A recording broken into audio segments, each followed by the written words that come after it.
I kept tightening my diet thinking that I was fixing things, but actually I was just going backwards.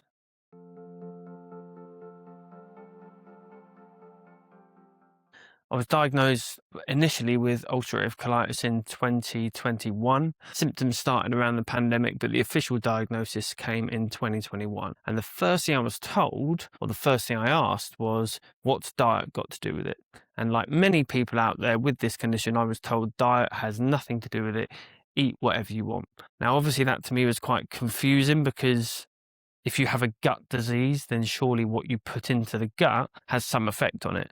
Now, I know from having this disease for several years now that that's absolutely true. So when I heard that diet had nothing to do with it, it set alarm bells off in my head, and that sent me on a quest to look for answers. In the first few months after my diagnosis, I'd come across a couple people online talking about a fairly extreme way of eating to combat this disease. This way was a very plant-forward approach, a lot of fruit and a lot of fiber. I did it initially and had some success in terms of how I was feeling, like pain and stuff had died down. But in terms of actual toilet visits and stuff like that, it shot up quite a bit. So I did that for a few months and then sort of took that principle forward for the next couple of years and sort of had some mixed success. I just blindly followed a heavily plant-based diet, really. And although I had some success, there were quite a few periods where things weren't that great and symptoms would present themselves. So a little bit after that, I had a bit of a troublesome year with work. I ended up losing my job and the company I worked for went into administration,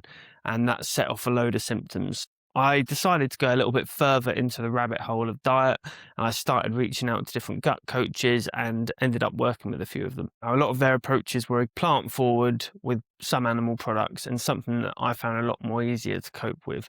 Again, did this for a few months with them, working quite closely with them. And again, symptoms were up and down. Generally, I felt pretty good during this period, but I wouldn't say it was 100%. And then after them, I sort of decided I kept seeing this other side to the diet sphere, which was the carnivore, low carb, meat heavy sort of diets. And I'd seen people with success on this, so I ended up working with another couple gut coaches, but on the completely other end of the spectrum. So one of them was very much sort of paleo, and then the other one was low carb. So I ended up doing these low carb paleo diets for a little while, and my experience with them was that my symptoms got a lot better in terms of bowel movements, stuff like that. But the one thing that got worse was pain. So what I would do is I would end up coming to these meetings with these coaches, and I would say, look, bowel movements and toilet wise, I'm doing really well.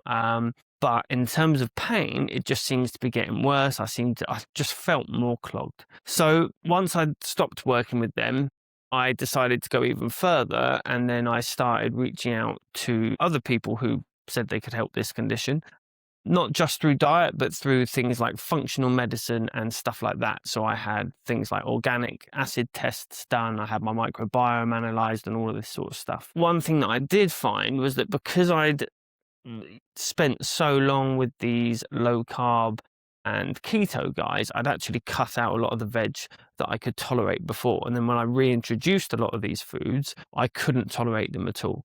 So whereas before I'd started these diets, I could tolerate them, but it was just a bit hit and miss between certain foods. So a bean might give me a symptom compared to a different bean or stuff like that. Whereas once I came off of this low carb approach, I couldn't really tolerate anything but meat and eggs. And at this point, as I'm sure many of you are aware, this is when I started to look at a plate of fiber as a plate of pain. So I would look at anything with veggies on the plate, particularly sort of insoluble fiber. So anything with leaves, bean sprouts, all these different harder sort of veggies, I just couldn't tolerate them at all. So then after the functional labs, I managed to find a few courses that had been created by gastros from around the world. So they encompassed a variety of different approaches. But one thing that they all had in common, one common grounding theme, was that they were all plant forward. They didn't involve loads of meat. If anything, there was a restriction on meat, dairy, and eggs. But there was definitely a running theme between them all, which was a plant forward approach. So after doing all of this, after spending thousands on gut coaches and courses, functional medicine, all these different things, I then finished my studies and basically created my own approach, which is a combination of everything that I've been taught and everything that I've learned through studying, through experience, through working with different gut health coaches, through buying different courses. I basically combined all of that into my own approach. And that's essentially what Eat to Win is. Eat to Win is a combination of data and approaches from all these different people. I've basically taken what worked, what didn't, and then put it into my own structure for eating. And this is how I plan to eat for the future. So now my diet is very plant heavy.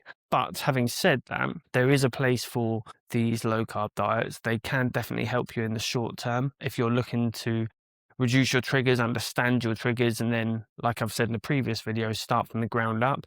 This is definitely something that you can do. However, in the long term, I wouldn't recommend it. And I do believe that you can lose tolerance to specific foods that ideally we want to keep eating all the time so that our body is used to processing it. So that's my advice. Use these extreme diets, but the overall place you want to get to if you are going to use them is to have a diet that's rich in fruit and vegetables as well. So there's nothing wrong with having the animal protein, but try and make sure that if you're using these extreme diets to reduce symptoms and essentially figure out your way of eating, the place you want to get to eventually is not to stay on that extreme diet, it is to get variety back into your diet. And like I say, that's the thing that's going to help your microbiome thrive in the long run. If you are struggling at all, drop me a comment, drop me a follow. I offer free consultations on my website. And if you are stuck with the diet side of this condition, by all means, reach out and I'll be more than happy to help you with it. See you on the next one.